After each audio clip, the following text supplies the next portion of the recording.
TDP మహిళా MLA అన్నంత పని చేశారు. కౌన్సిల్ సమావేశంలో తనను అవమానించిన వైసీపీ మేయర్కు సీటు లేకుండా చేస్తానన్న శపథాన్ని నెరవేర్చుకున్నారు. ఆ నగర ప్రథమ పౌరుడిపై అనర్హత వేటు పడ్డంతో ఇప్పుడు రాజకీయాలను తనకు అనుకూలంగా మలుచుకుంటున్నారు. ఇంతకీ ఎవరా నేతలు? వారి పొలిటికల్ పంతాలేంటి? మేయర్పై అనర్హత వేటు పడిన తర్వాత అక్కడ జరుగుతున్న రాజకీయ పరిణామాలేంటి?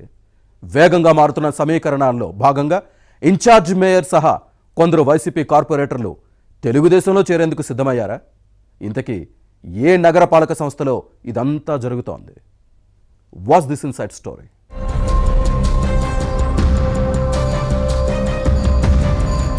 కడప మున్సిపల్ కార్పొరేషన్ రాజకీయాలు కాకరేపుతున్నాయి. మేయర్ కొత్తమద్ది సురేష్ బాబుపై అనర్హత వేటు పడటం పొలిటికల్ గా దుమారం రేపుతోంది. ఆ తర్వాత నుంచి ఇక్కడ రాజకీయ పరిణామాలు వేగంగా మారుతున్నాయి.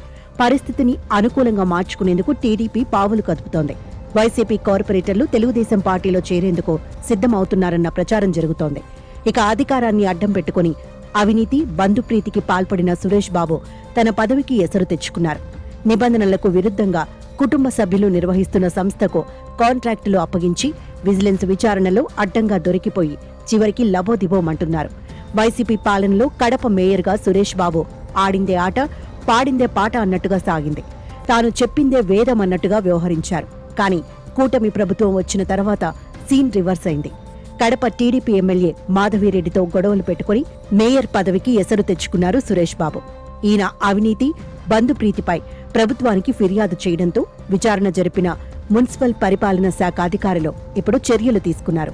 గతంలోనే సురేష్ బాబుకు అనర్హత వేటు పడింది. కానీ హైకోర్టుకు వెళ్లి స్టే తెచ్చుకోవడంతో కొంతకాలం పదవిలో కొనసాగించారు. ఇప్పుడు మరోసారి సురేష్ బాబును పదవి నుంచి తొలగిస్తూ మున్సిపల్ పరిపాలనా శాఖ ఉత్తర్వులు జారీ చేసింది. దీంతో deputy mayor Mumtaz Begum in charge మేయర్గా బాధ్యతలు చేపట్టారు.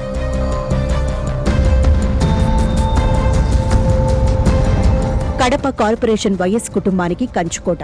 వైఎస్ రాజశేఖర్ రెడ్డి హయాం నుంచి జగన్ జమానా వరకు ఇక్కడ ఈ ఫ్యామిలీ చెప్పిందే వేదం. వారి అనుయాయులే కార్పొరేటర్లు, మేయర్లు అయ్యారు. 2006లో కడప మున్సిపాలిటీని కార్పొరేషన్ గా అప్గ్రేడ్ చేశారు. అప్పట్నుంచి 3 పర్యాయాలు జరిగిన ఎన్నికల్లో వైఎస్ కుటుంబం చెప్పిన వ్యక్తులే మేయర్గా కొనసాగుతూ వస్తున్నారు. 2 సార్లు మేయర్ పగ్గాలు చేపట్టారు సురేష్ బాబు. అయితే కార్పొరేషన్ సర్వసభ్య సమావేశంలో టీడీపీ ఎమ్మెల్యే మాధవిరెడ్డితో జరిగిన కుర్చీ గొడవ చివరికి సురేష్ బాబు సీటుకే ఎసరు తెచ్చింది.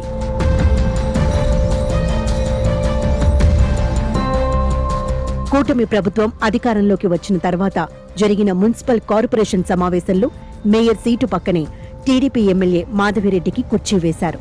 కానీ ఆ తర్వాత రెండో భేటీలో కార్పొరేటర్ల సరసన కూర్చోబెట్టడంతో ఆగ్రహం వ్యక్తం చేసిన విషయాన్ని గుర్తుపెట్టుకోవాలి. వైసీపీ అధికారంలో ఉన్నప్పుడు జరిగిన మున్సిపల్ కార్పొరేషన్ సమావేశాల్లో మేయర్ స్థానం పక్కనే ఎమ్మెల్యేలకు సీట్లు వేసి కూటమి వచ్చిన తర్వాత ఆనవాయితీని మార్చడంతో మాధవిరెడ్డికి ఆగ్రహం తెప్పించింది. దీనిని అవమానంగా భావించిన టీడీపీ ఎమ్మెల్యే మేయర్ పదవికే ఎసరు పెడతానని శపథం చేసి మరీ ఇప్పుడు పంతం నెగ్గించుకున్నారు. కార్పొరేషన్లో జరిగిన అన్ని అక్రమాలు, అవకతవకలను బయటకు తీసి విచారణ జరిపించి వేటు వేయించడం కడప జిల్లా రాజకీయాల్లో చర్చనీయాంశంగా మారింది.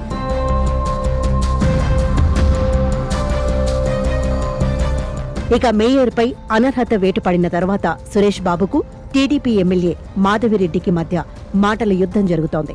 ఒకరిపై మరొకరు అవినీతి ఆరోపణలు చేసుకుంటున్నారు. వచ్చే ఏడాది జరిగే మున్సిపల్ ఎన్నికల్లో చూసుకుందామంటూ పరస్పరం సవాళ్లు విసురుకుంటున్నారు. మరోవైపు కడప వైసీపీ కార్పొరేటర్లలో 8 మంది గతంలోనే టీడీపీ తీర్థం పుచ్చుకోగా ఇప్పుడు ఇన్ఛార్జ్ మేయర్ ముంతాజ్ బేగంతో పాటు మరికొందరు ఫ్యాన్ పార్టీ కార్పొరేటర్లు తెలుగుదేశం గూటికి చేరేందుకు సిద్ధమవుతున్నారని సమాచారం. ఇది కడపలో తెలుగుదేశం పార్టీకి కలిసి వచ్చే అంశంగా భావిస్తున్నారు. ఏం జరుగుతుందో చూడాలి.